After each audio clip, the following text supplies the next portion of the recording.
ABC Rural es una producción de ABC Color, el diario completo. Maiteiroripe, Menguanaco, Árape.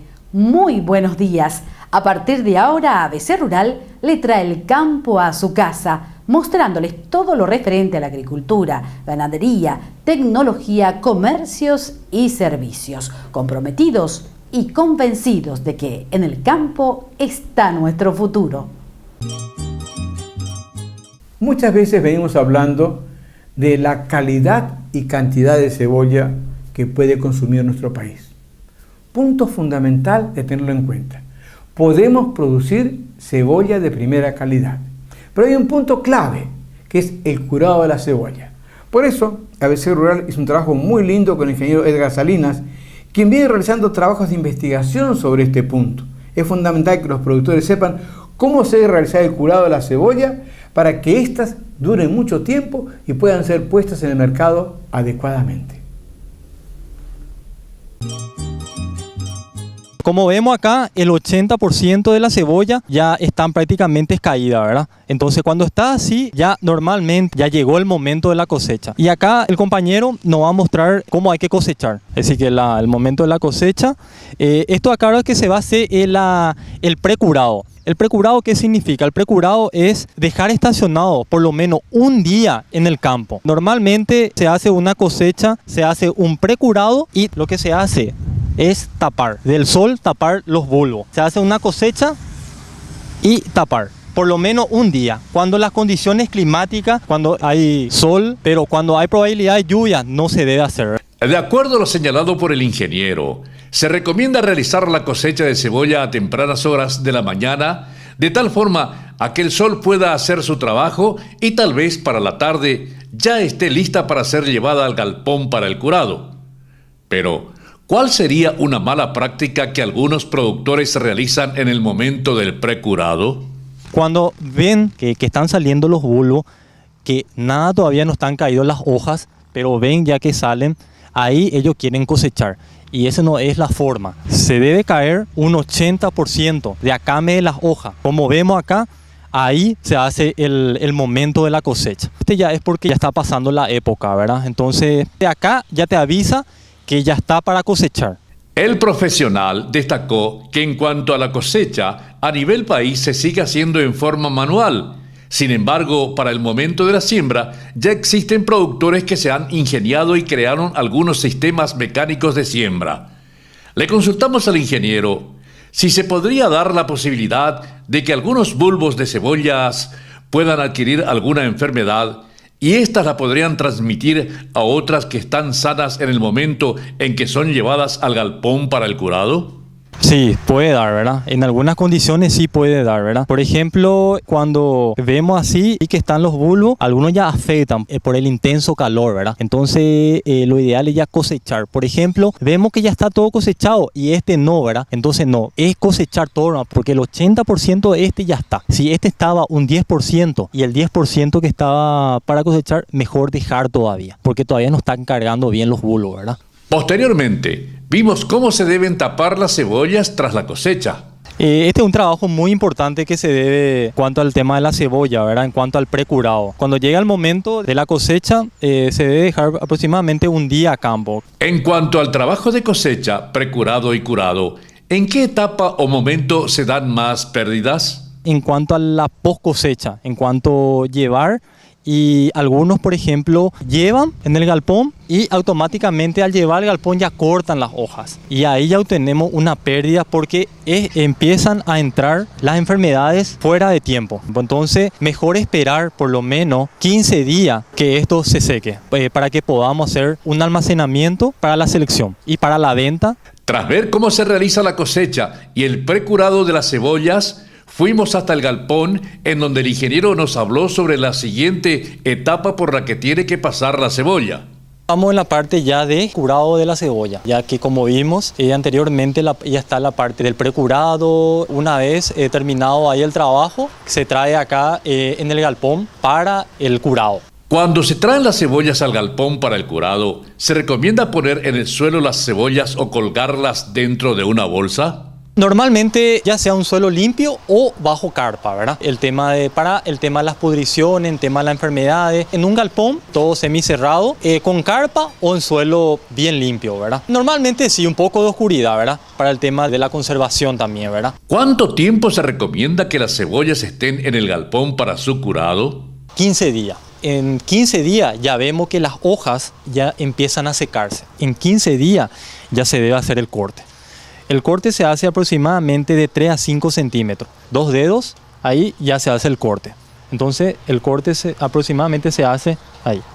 Ahí se hace el corte y se deja ya esto y se hace la selección. Normalmente se deja de 3 a 5 centímetros por el tema, si cortamos por debajo, ahí se empieza a venir enfermedades, plagas o enfermedades, se empieza a producir, ¿verdad? Y ahí ya empieza ya a pudrirse rápidamente. ¿Por cuánto tiempo se pueden conservar las cebollas? Algunos dice 30, otro dice 40, otro dice 60 días. Pero en realidad queremos ver acá en el instituto por cuánto tiempo, ¿verdad? Aproximadamente. Nosotros le damos un tiempo de 40 días. Después queremos ver más. ¿No se le debe sacar la piel a la cebolla ya cosechada? La parte del secado no, porque se utiliza como protector para la parte de la post cosecha. La post cosecha es mantener por un cierto tiempo. Entonces si pelamos, ahí podemos obtener una pudrición rápida, ¿verdad? Entonces mejor lo dejamos así, pero debe estar limpio, ¿verdad?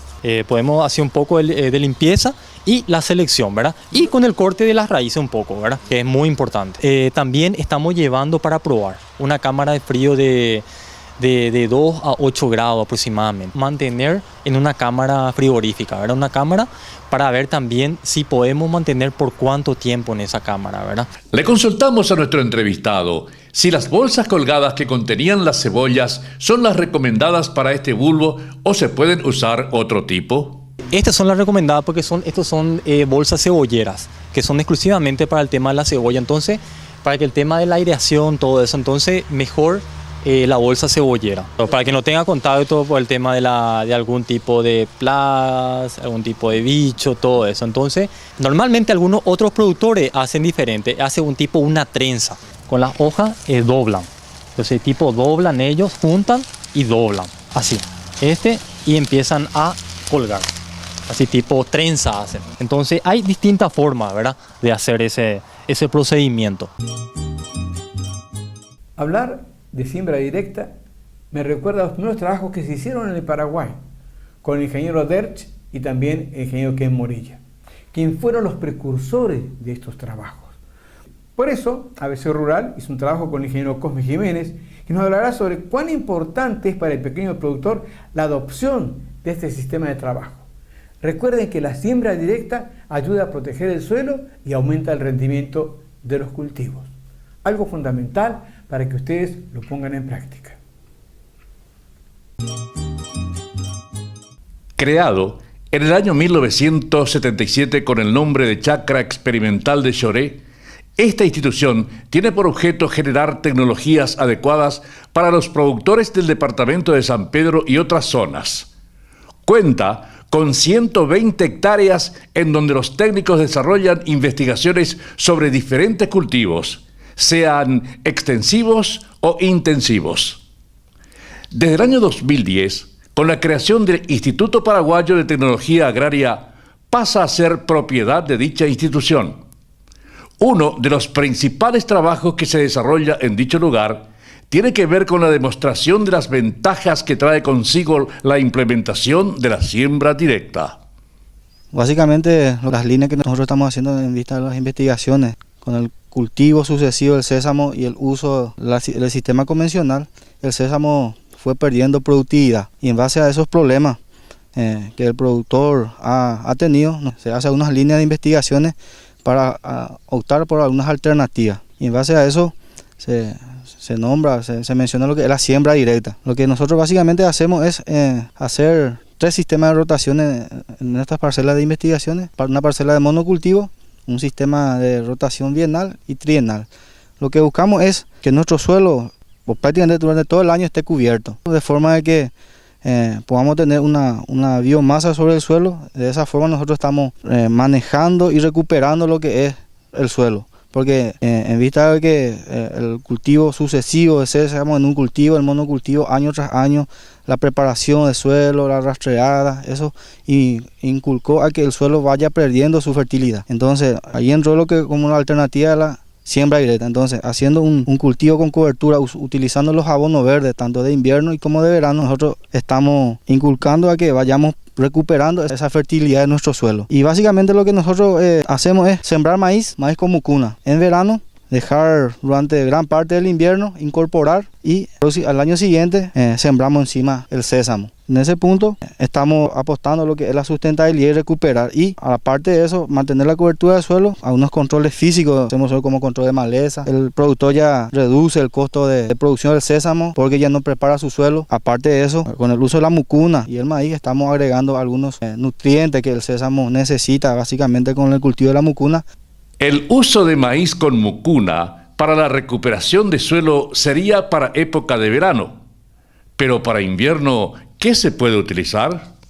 También tenemos un sistema de rotación donde también utilizamos lo que son los abonos verdes de invierno. Utilizamos el lupino, la avena y el nabo. Una mezcla para que en invierno la parcela no esté descubierta. Entonces el productor planta sésamo, cosecha el sésamo y en invierno entra un abono verde de invierno para que el próximo zafra de sésamo el suelo esté ya en condiciones para plantar y poder producir y rendir lo que tenga que rendir, y apostar a la producción sustentable y uso sostenible de nuestro suelo. ¿Por qué cree que el pequeño productor es reacio o no se anima a utilizar el sistema de siembra directa?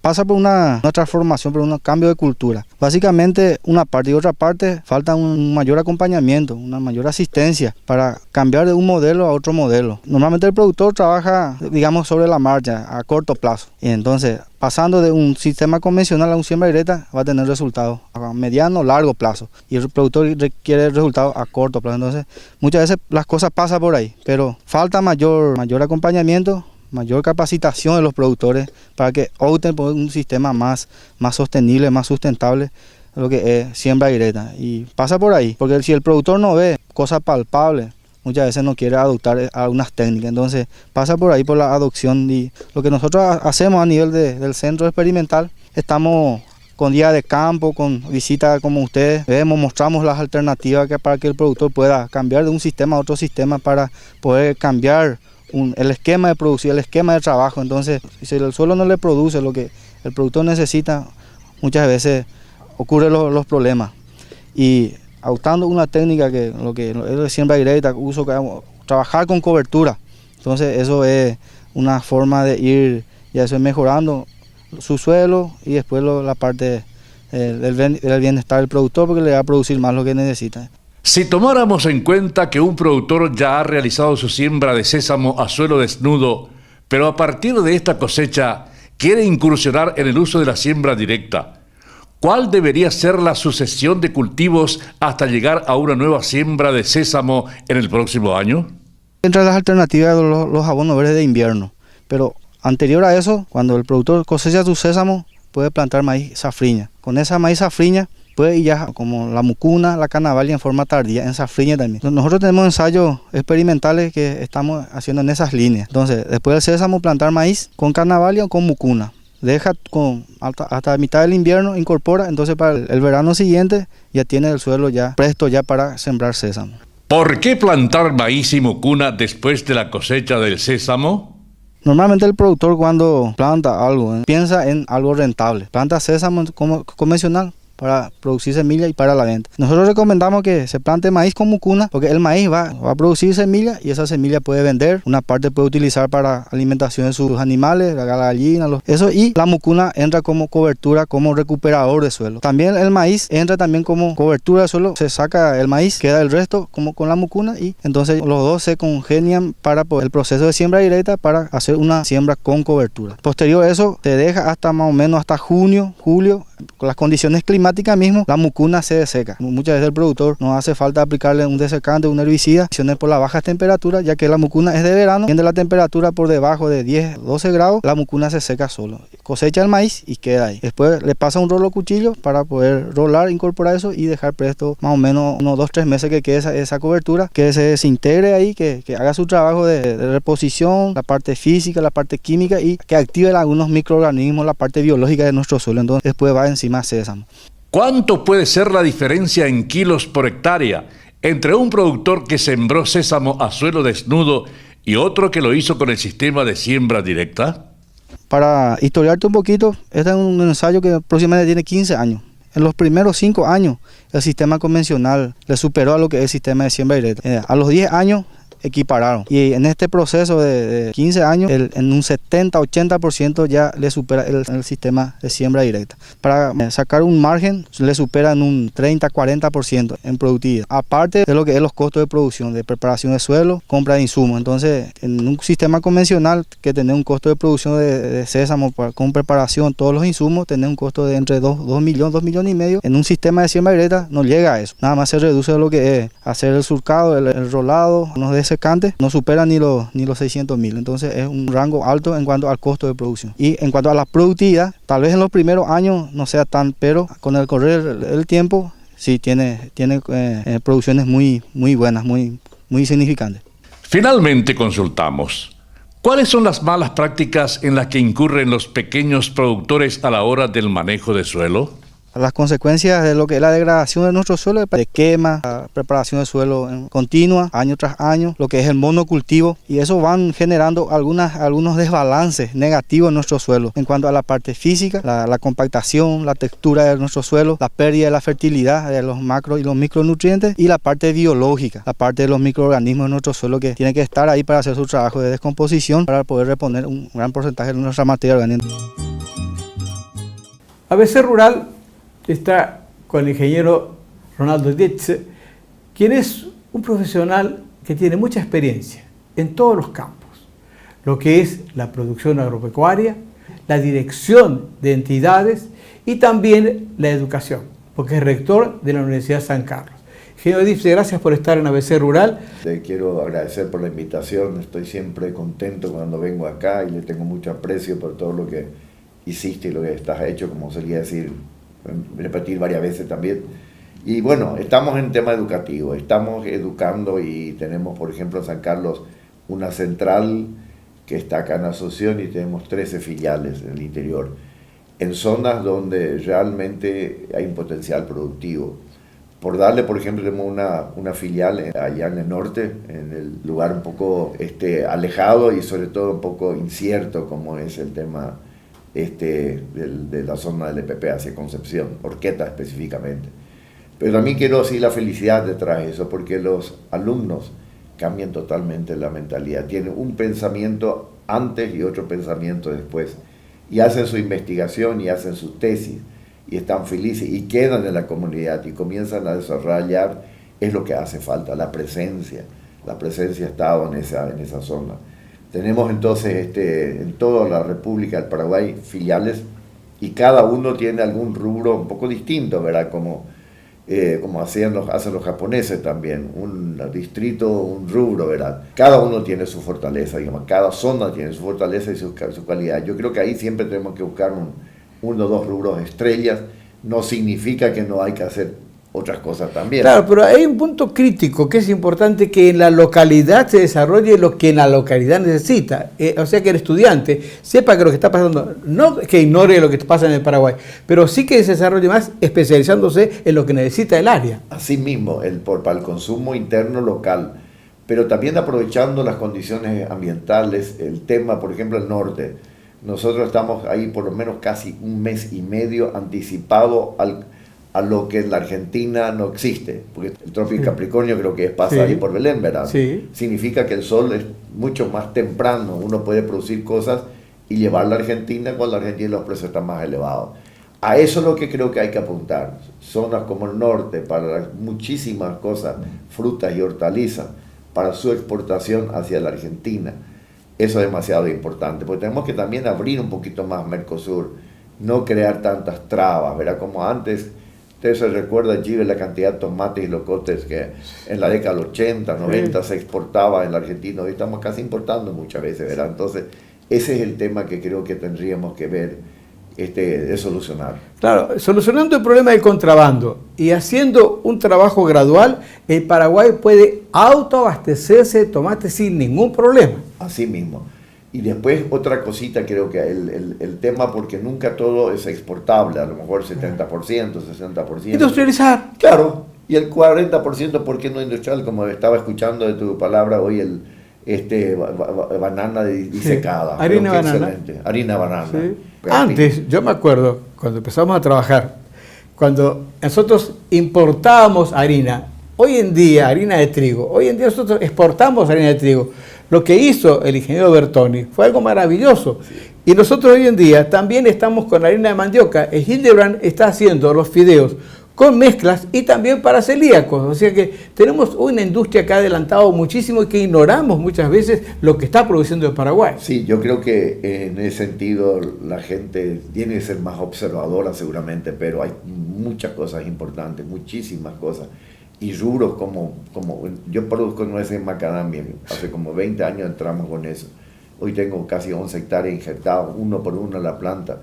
Un producto extraordinario, ya no hace falta comprar la pastilla que en la farmacia, que muchas veces, porque podemos producir, porque los antioxidantes que tiene, el omega 6, omega 3, el aceite bueno. Nuestra nuez, hoy en día, ¿para qué tenemos que importar? Los pan dulces, todo debería ser hecho con macadamia. Totalmente, totalmente.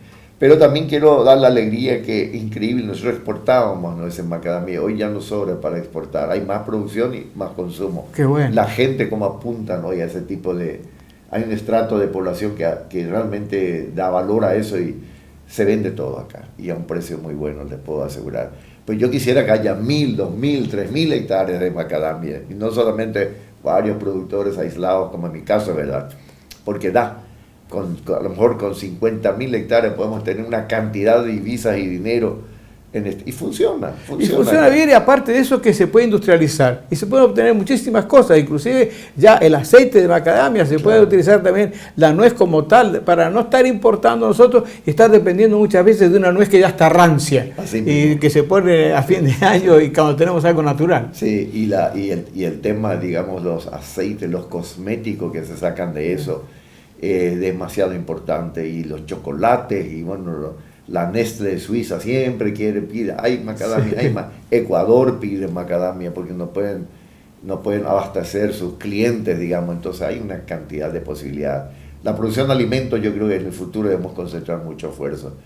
Hay muchos habitantes en el mundo y tenemos que aprender a producir más intensivamente, ¿verdad? Porque al final el suelo es inelástico de la tierra y tenemos que usarlo mejor, y con tecnología, y producir más, y no debe quedar libre ningún espacio, y combinar muy bien la cuestión ambiental y la cuestión productiva, ¿verdad? El equilibrio, eso tenemos que ir encontrando, y estamos en eso. Yo creo que hay mucho más conciencia ambiental ahora.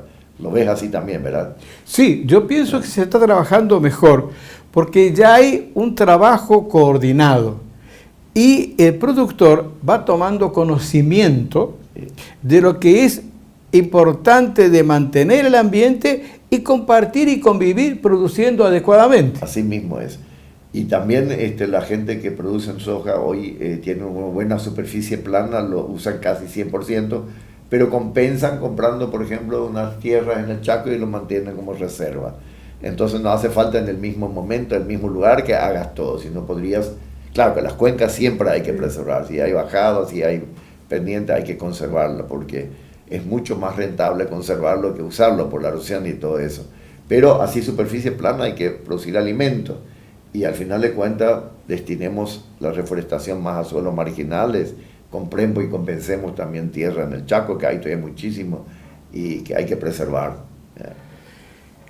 Hemos tenido la oportunidad de conversar con una persona que conoce mucho de lo que es el campo, el ingeniero agrónomo Ronaldo Ditte. Ingeniero, gracias por estar con nosotros en ABC Rural. Al contrario, le felicito por el programa, muy instructivo, con mucha educación, y yo creo que lo que se está haciendo con la enseñanza a través de estos medios no tiene precio, es fundamental.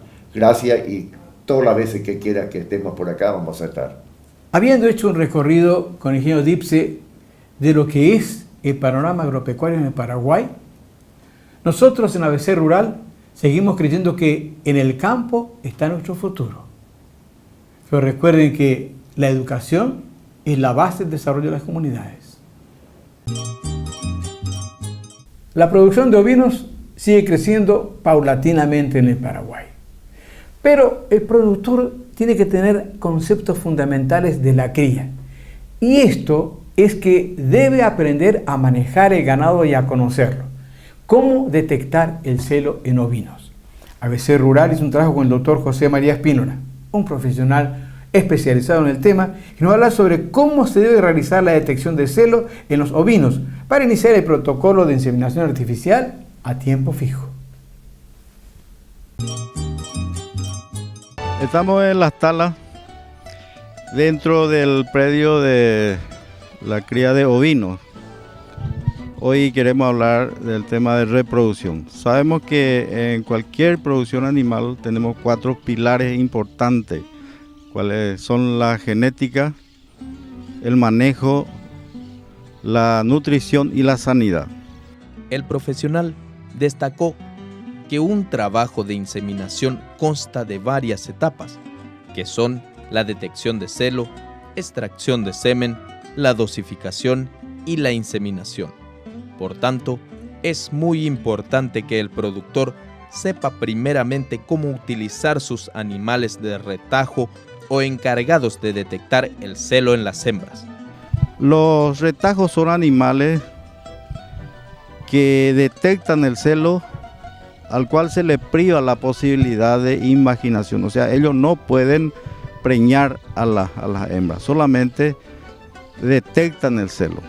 Para ello se utilizan varios tipos de machos.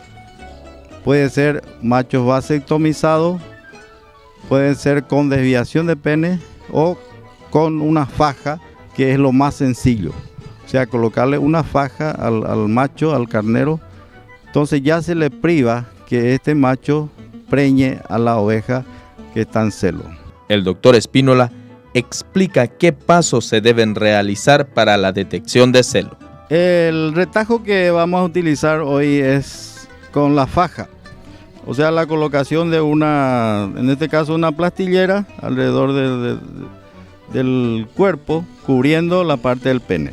A este animal se le pinta el pecho con una pintura que se prepara con óxido de aluminio y aceite vegetal. Es lo más sencillo, es una pintura barata. Este óxido con el aceite, luego al saltar el animal que está en celo, impregna a las hembras, las que están en celo, porque los machos nunca se suben sobre una hembra que no está en celo. Quiere decir que si uno recoge después, a la tarde o a la mañana, las hembras que están pintadas en la parte de la grupa, vamos a decir que son animales en celo. Estos animales son inseminadas, si son detectadas a la tarde, se insemina a la mañana siguiente. Si se detecta a la mañana, se insemina a la tarde. Ese es el primer paso, la detección de celo a través de los retajos. Para realizar el trabajo de marcación de las hembras en celo, se utiliza una pintura, de la cual nos habla el doctor Espínola. El sistema de retajeo, ya hemos dicho, se largan 3% de retajo en el lote de oveja. La primera pintura que se debe usar en un programa tiene que ser lo más claro, o sea, puede ser un amarillo, color amarillo, porque esta pintura se cambia a los 15 días, por si ese mismo animal repita el celo, vuelva a entrar en celo, entonces se usa un color más oscuro, puede ir a un rojo o a un azul, y así se van cambiando cada 15 días para ver animales que repiten el celo. En la producción ganadera hay que tener en cuenta que el costo de nutrición representa el más alto, es más del 60%. Por eso hay que tener sistemas adecuados y en ello hablamos sistemas de pastoreo. Uno de los sistemas muy conocidos es el Wasam, pero se ha hecho trabajos muy interesantes a partir de este sistema en forma más intensiva. El ingeniero Braulio Quevedo va a hablar sobre cómo hizo las modificaciones para tener mayor efecto y sacarle más provecho a este sistema de pastoreo.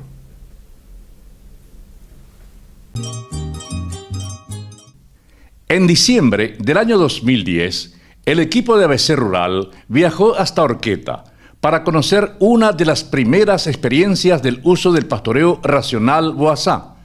Allí nos recibió el ingeniero Braulio Quevedo, que nos había explicado cómo estaba trabajando en lo referente a rotación de animales en los potreros y más. 7 años después, volvimos a visitar al ingeniero Quevedo, que sigue manejando el sistema Boazá, pero de una manera más intensiva y manejando conceptos de sostenibilidad y sustentabilidad que le han dado una mayor rentabilidad. Estamos en el establecimiento Don Félix, entre la ciudad de Orqueta y Uyaú. Es un lugar donde hacemos engorde, invernada de animales exclusivamente a pasto, y utilizando, ¿verdad?, los conceptos del pastoreo Boazá. El concepto fundamental del pastoreo Boazá, es decir, el manejo correcto del pasto y del pastoreo, sin tener que destruir el suelo, que es el sustento de la producción. Se conoce más el sistema como manejador de pasto, pero lo fundamental del manejo del pasto y del pastoreo es que se sustenta en el suelo. Si el suelo llega a degradarse, no hay pasto ni no hay animal. ¿Cómo sería el nuevo concepto o manejo del sistema Boazá más intensivo? Este lote de animal que vemos, ¿verdad?, y ustedes ven la docilidad de estos animales. Son animales del orden de 300 a 400 kilogramos. Algunos ya estuvieron acá de más o menos 7, 8 meses, otros ingresaron hace 5 meses y tienen que salir estos animales a venta a fines de enero, febrero aproximadamente, con 420, 450 kilogramos en promedio. Estamos haciendo un sistema de rotación intensivo en donde los animales utilizan cada piquete o subpiquete nada más que por 8 horas a 12 horas cada rotación. En este momento, en esta época, estos animales están en el piquete 12 horas. Ingresaron en este piquete a las 6 de la mañana y van a estar en el mismo hasta las 6 de la tarde. Y pasa a otro subpiquete de 0,8 hectáreas donde van a pernoctar. Estamos utilizando 1,6 hectáreas por rotación diaria. Son aproximadamente 200 animales que están en este lote en este momento. ¿En cuánto tiempo los animales vuelven al mismo potrero?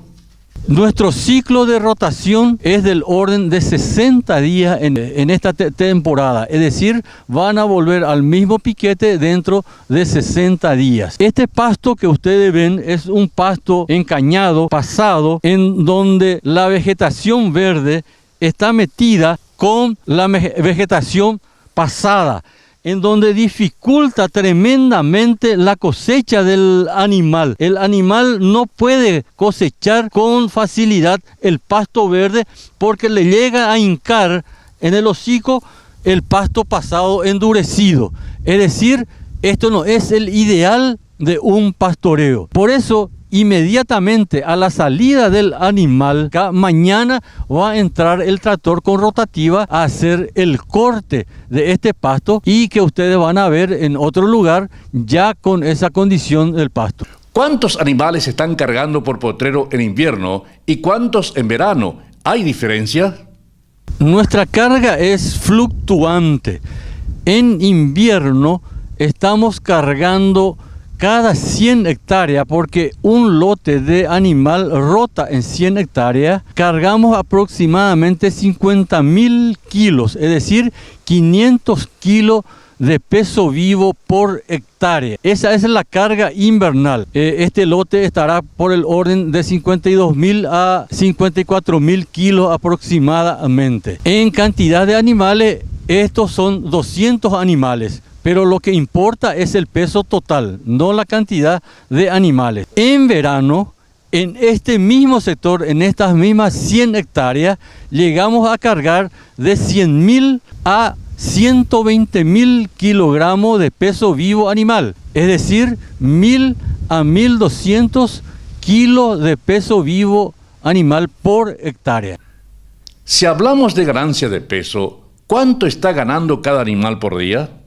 Con respecto a la ganancia de peso en este sistema exclusivamente a pasto, porque estos animales no tienen otra suplementación fuera de sal mineral, estamos consiguiendo una suba promedio del orden de 200 kilogramos por animal en peso vivo.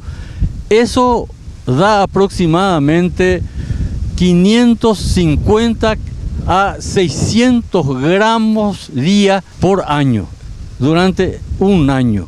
En invierno, ciertamente, esa suba de peso está en promedio de 350 a 450. Y en verano, ese promedio anda de 750 a 800 gramos aproximadamente. Como dato importante, se puede destacar que los mejores porcentajes en suba de peso en el sistema Boissá se dan con las razas híbridas o cruzas. Sin embargo, y notablemente, los mejores rendimientos al gancho a la hora de la faena se consiguen con los cebuinos. ¿Cómo son manejados los animales a su llegada al campo? Al llegar los animales, lo primero que cuidamos es la parte de sanidad. Buscamos que no tengamos que introducir enfermedades que nos puedan acarrear problemas posteriormente. El primer paso es la parte de antiparasitarios, ¿verdad? Inmediatamente a la sanidad, los animales pasan a unos piquetes que llamamos piquete escuela, en donde les adiestramos a respetar la cerca eléctrica. En pequeños piquetes, vacunaciones oficiales aftosas normalmente. Y las otras, ¿verdad?, recomendadas contra mancha P y todas las enfermedades clostridiales. Estamos vacunando en forma preventiva. Los animales que llegan al campo permanecen en el denominado piquete escuela durante mediodía, divididos con alambrados eléctricos de alto voltaje para que identifiquen los límites. ¿Qué pastos están utilizando en este sistema Boissá intensivo? El pasto colonial, el Panicum maximum cultivar colonial, es muy superior a la braquiaria.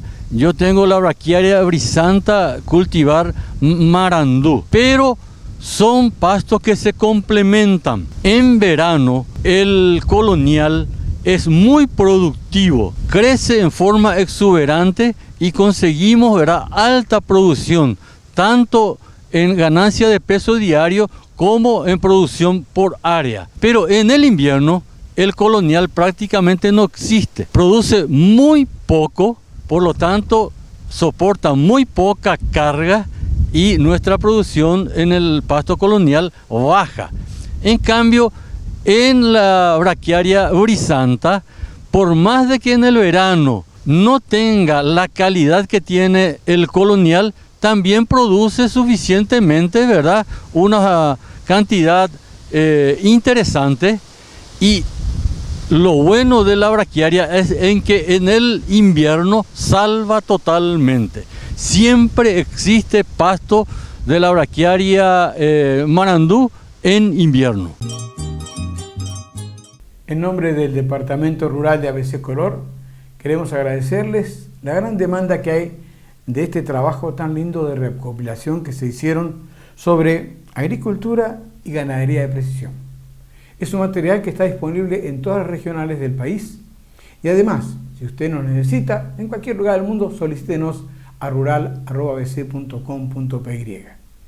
Este es un material que se puede utilizar tanto en el teléfono también en la tablet o si no, automáticamente en la computadora. Ahí van a tener un material muy lindo sobre agricultura y ganadería de precisión. ABC Rural TV le trae el campo a su casa. Para cualquier consulta, los invitamos a escribirnos a rural@abc.com.py o llamarnos al 41 51 502 que con gusto les responderemos. En el bloque de correspondencia tenemos una carta del señor Antonio Cáceres que nos escribió a rural@abc.com.py y nos pide que pasemos un material sobre forraje hidropónico. Un tema que ha causado mucho furor en YouTube porque tiene muchísimas visitas. Ustedes lo pueden ver en el canal de ABC Rural en YouTube también. Estimado Antonio, gracias por comunicarse con nosotros. Vamos a pasar un trabajo que hicimos con el ingeniero Wilson Núñez, que nos va a hablar sobre la producción de forraje hidropónico en piso como sustituto de balanceado. Un tema muy lindo que nos gustaría que ustedes también lo compartan con nosotros y también en YouTube. El equipo de ABC Rural se trasladó hasta el establecimiento denominado Trópico de Capricornio, ubicado en Caaguazú, y donde su principal rubro tiene que ver con la producción de leche. Allí, nuestro entrevistado nos explicó primeramente cómo surge la idea de producir el forraje verde hidropónico, su objetivo y hacia qué aspecto nutricional empezaron a apuntar con más fuerza. Estamos haciendo acá forraje hidropónico. Primeramente empezamos para poder suplir la necesidad o la dependencia que tiene este establecimiento por el ensilaje de maíz, que a su vez en forma repetitiva venía ya cobrando un poco caro a la fertilidad de lo que es el suelo, y con lo que no deja nada de materia orgánica para una posterior siembra. Entonces era un método que extraía mucha cantidad de nutrientes y no dejaba nada. Pero después empezamos a hacer los análisis, encontramos que podemos usar este forraje de modo para poder suplir lo que es la necesidad del balanceado. Como análisis obtuvimos que tiene una concentración de 15% de proteína, 23% de fibra y una digestibilidad de 90%. Entonces, en base a eso estamos haciendo investigaciones para poder adecuar este nuevo sistema, que es mucho más práctico que las producciones en bandeja, y atendiendo también la cantidad de animales que se va a alimentar con esto. ¿En cuánto tiempo está listo este forraje para ser entregado como alimento para los animales? El tiempo para su desarrollo es de 3 días de presiembra y 12 días que vendría a ser ya acá en el piso ya. Entonces completaría así 15 días. En ese periodo se obtiene una relación de, ahora sobre el concreto, pudimos llegar a una relación de 1 kilo de semilla a 5.7 kilos de forraje. El concreto en sí le da mejores condiciones que la bandeja. ¿Por qué? Porque el concreto es piedra. La piedra ayuda a mantener la temperatura junto con el agua. Entonces, de día acumula la temperatura y de noche libera todavía hasta alta hora de la noche. Entonces acá nosotros le cambiamos un poco lo que es el sistema de riego. Anteriormente regábamos 17 veces durante el día. Ahora pasamos a regar 41 veces inclusive durante la noche. Durante las horas donde hay luminosidad regamos con un intervalo de cada 30 minutos. Y de noche cada 1 hora. En invierno o en verano va a seguir igual. En verano va a paliar para bajar un poco la temperatura y en invierno nos va a ayudar para aumentar un poquito la temperatura. De acuerdo a lo señalado por el ingeniero Wilson Sánchez, punto importante dentro de lo que es la alimentación de las vacas lecheras con el forraje verde hidropónico, tiene que ver con que posee una digestibilidad del 90% y que es muy palatable, o sea, es grato al paladar del animal. Esto, a diferencia de animales alimentados exclusivamente con concentrados, que de vez en cuando llegan a presentar un cuadro clínico denominado acidosis. Pero, ¿con este forraje hidropónico se podría dejar de depender del balanceado? Estamos en proceso de investigación en ese punto, en qué grado podemos dejar de depender del balanceado. Ahora vamos a empezar a alimentar vacas que recién parieron sus crías, de modo que se pueda recuperar rápidamente ese estado físico que tenía el animal, que normalmente el balanceado no le ayuda, porque el balanceado dice: alta producción. Ahí no se habla de mantenimiento del animal, solamente es para la producción. Entonces el animal entra en un desgaste físico que el balanceado normalmente no le ayuda. Como se podrá ver también, algunas vacas lecheras tienen alta producción, pero el estado físico es bajo. Por ejemplo, hay vacas flacas, entonces para una reposición, para la próxima producción, eso también influye. No podemos hablar solamente del animal que está produciendo leche, tenemos que hablar también del posterior animal que va a hacer el recambio de ese animal. Entonces la cría también importa. ¿Cuántos kilos de forraje hidropónico necesitaría una vaca de alta producción por día? Se puede hacer de la siguiente manera: solamente cambiar el forraje hidropónico por el balanceado o alimentar con forraje hidropónico más una fuente de fibra. En el caso de que se haga forraje hidropónico en vez de balanceado, la relación es: el balanceado comercial para vacas de alta producción lechero tiene una concentración de 22% de proteína, que comparado a lo que es el forraje hidropónico tiene menor porcentaje de digestibilidad. Entonces la proteína que le damos con el forraje hidropónico es casi la totalidad, se digiere con 15% de proteína, pero entonces se puede comparar ya 2 kilos de forraje hidropónico con 1 kilo de balanceado comercial. Y ahí ya se está pasando, ya supongámosle que le das 2 kilos de forraje hidropónico, 2000 gramos. En ese 2000 gramos ya le estás dando 300 gramos de proteína, con 90% de digestibilidad. Y en el balanceado comercial, en 1000 gramos le estás dando 220 gramos de proteína, cuya digestibilidad es menor. Haciendo números rápidos, para un productor que cuenta con 10 vacas lecheras en producción, ¿qué dimensión debe tener su instalación para producción de forraje hidropónico y poder cubrir las necesidades nutricionales? El forraje hidropónico se puede producir todo el año, ya sea en tiempos de sequía o creciente. Una de las ventajas también que ofrece este tipo de producción. Yendo al espacio que se necesita para X cantidad de animales, en 25 metros cuadrados en este sistema se estaría produciendo 50 kilogramos de este forraje por día, porque se habla de una producción y una cosecha escalonada. Cada día se tiene que hacer la cosecha y la siembra. Entonces, si se va a alimentar un animal solamente con forraje hidropónico, este animal consumiría solamente alrededor del 6 al 7% de su peso, porque es un alimento muy rico y muy digestible. Una vaca de 500 kilos consumiría alrededor de 30 kilos si es solamente forraje hidropónico en el día. Con eso ya estaría supliendo ya las necesidades que tenga el animal, tanto de mantenimiento como para la producción, y con una suplementación de sales minerales. Si bien las investigaciones sobre el uso de forraje hidropónico para la alimentación de vacas lecheras sigue, y aún faltan confirmar si se podría dar un aumento a la producción de leche por vaca, nuestro entrevistado nos confirmó con documentos el valor nutricional que tiene este forraje a medida que va creciendo.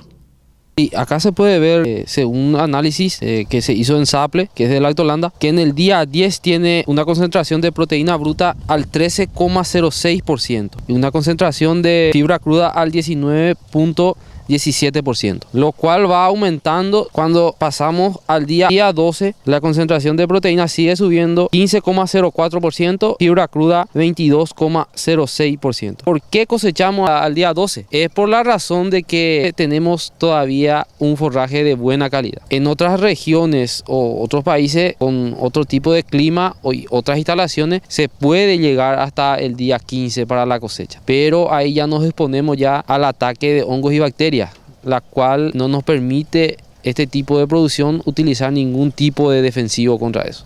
¿Qué tipo de agua recibe esta semilla de maíz y debe tener algún otro producto mezclado para el arranque del simiente? El agua tiene que ser prácticamente del pozo, sin adición de cloro, y le adicionamos cal para poder paliar en modo preventivo al ataque de hongos, bacterias e inclusive insectos. Y acá se habla de 25 a 30 gramos de cal hidratada, que tiene un pH alrededor de 12. Entonces, una vez añadido al agua, normalmente acá en nuestra zona el pH del agua del pozo es alrededor de 6. El ingeniero Sánchez nos habló de que también están haciendo algunas experiencias de alimentación de pollos con el forraje hidropónico. Experiencia en pollos, o sea que gallinas ponedoras, en las cuales se le da al animal, en el día 7 ya se le proporciona ya al animal para que pueda digerir las gallinas y extraer el caroteno, que es lo más importante, que estaría influenciando también en el color de la yema de los huevos. Y también así, a su vez, disminuir el costo de producción, que es lo importante para toda producción, para todo proyecto. En un próximo programa les mostraremos cómo es la preparación paso a paso del forraje verde hidropónico para alimentación de vacas lecheras. Venimos viendo cómo el Paraguay sigue creciendo en materia agropecuaria.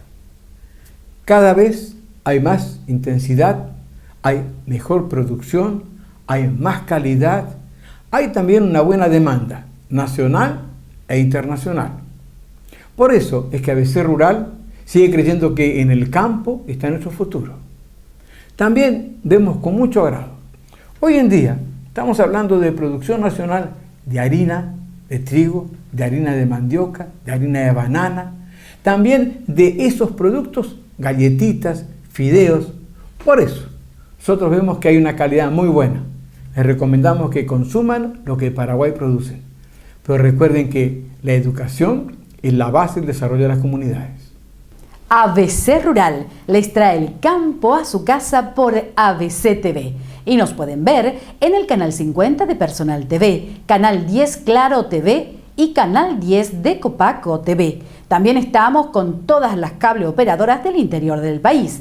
Además, llegamos a todo el mundo a través de la señal de internet ingresando a www.abc.com.py, como también en el canal Agrotendencias, que se emite en Venezuela y todo el Caribe.